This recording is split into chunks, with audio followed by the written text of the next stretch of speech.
अल्लाह के नबी सल्लल्लाहु अलैहि वसल्लम पर किया गया जादू, कुरानी वाक़या। The Tawakkul diary.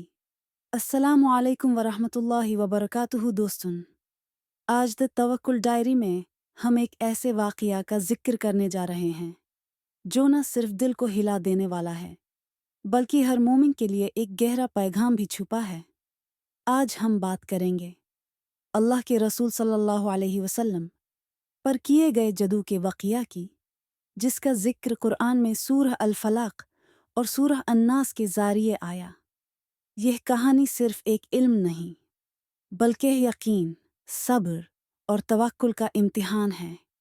वीडियो को आखिर तक ज़रूर देखिए और अगर आप चैनल पर नए हैं तो सब्सक्राइब करना न भूलें और बेल आइकन ज़रूर दबाएं ताकि ऐसी रूहानी कहानियाँ आप तक रोज़ाना पहुँचें। नबी करीम सल्लल्लाहु अलैहि वसल्लम मदीना में दीन को फैलाने में मसरूफ़ थे। आप सल्लल्लाहु अलैहि वसल्लम की सच्चाई, इंसाफ और रहमत सब पर आयन थी। लेकिन कुछ लोग, खासकर कुछ यहूदी, आपसे जलते थे। उनमें से एक था लबीद बिन आसम।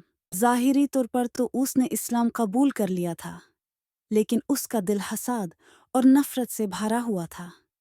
उसने नबी सल्लल्लाहु अलैहि वसल्लम पर जादू करने का प्लान बनाया। उसे मालूम था कि आप सल्लल्लाहु अलैहि वसल्लम के बाल कंघी में रह जाते हैं।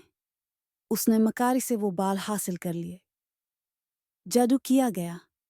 उन बालों को एक पुराने तार के धागे में लपेटा और उस पर 11 गिराहें लगाई गई। फिर एक जादू का अमाल किया गया जो उनका खुफिया सिलसिला करता था।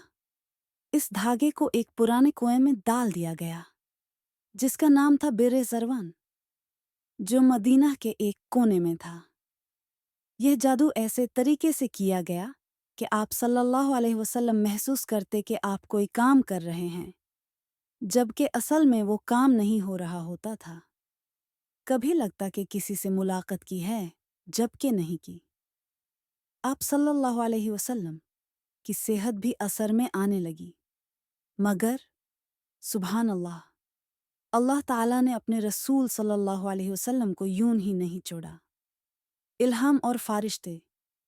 एक रात अल्लाह ने अपने रसूल सल्लल्लाहु अलैहि वसल्लम पर रहम किया। आपने नींद में देखा दो फारिश्ते आपके सिरहाने और पाँव के पास बैठे हैं। एक ने दूसरे से पूछा, ये शख्स किस हालत में है? दूसरा बोला, इन पर जादू किया गया है। पहला, किसने किया? दूसरा, लबीद बिन आसम। पहला, कहाँ है जादू? दूसरा, एक कुएं में जो बिर ज़रवान कहलाता है।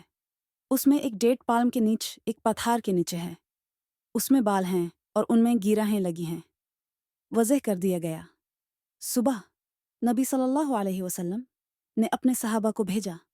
हज़रत अली, औलवा, ज़ुबैर बिन अव्वम, औलवम और अम्मार बिन यासिर और उन्होंने वो जगह ढूंढी और वाकई वही सब मिला जैसा कि फारिश्तों ने बताया था। उन्होंने उस तवीज़ को निकला। उसमें वही बाल थे और उनमें 11 गिराहें लगी थी। जब ये गिराहें खोलने लगे, अल्लाह ताला ने सूरह अल-फलक और सूरह अन्नास नाज़िल फरमाई। कुरानी हिफाज़त। हर गिराह के साथ नबी सल्लल्लाहु अलैहि वसल्लम एक आयत पढ़ता, कुल अऊज़ु बिरब्बिल फलक, कुल अऊज़ु बिरब्बि अन्नास, और हर आयत के बाद एक गिराह खुल जाती। जैसे जैसे आयत पढ़ते गए, गिराहें खुलती गई और आप सल्लल्लाहु अलैहि वसल्लम बिल्कुल ठीक हो गए। आपने शिफा महसूस की जैसे किसी ने बोझ उठा लिया हो। सहाबा का जज्बा। हज़रत आयशा R.A. ने पूछा, या रसूल अल्लाह, क्या आप इन लोगों से बदला नहीं लेंगे? नबी सल्लल्लाहु अलैहि वसल्लम ने फरमाया, नहीं, अल्लाह ने मुझे शिफा दे दी है, मुझे इंसाफ मिल गया। यह था आप सल्लल्लाहु अलैहि वसल्लम का अखलाक। यह था तवक्कुल, अल्लाह पर भरोसा। सबक जो हम सीखते हैं। ए, जादू हक है, लेकिन उसका असर सिर्फ तब होता है जब अल्लाह चाहे। 2. हर रोज़ सूरह अल-फलक और सूरह अन्नास पढ़ना न भूलें। यह हमारे लिए अल्लाह का हिफाजती हिसार है। 3. मुसीबत में सब्र करना और अल्लाह से मदद मांगना सबसे बेहतर रास्ता है। 4. نبی صلی اللہ علیہ وسلم نے بدلہ نہیں لیا۔ ان کا صبر اور توکل ہمیں انسانیت کا اصل پیغام دیتا ہے۔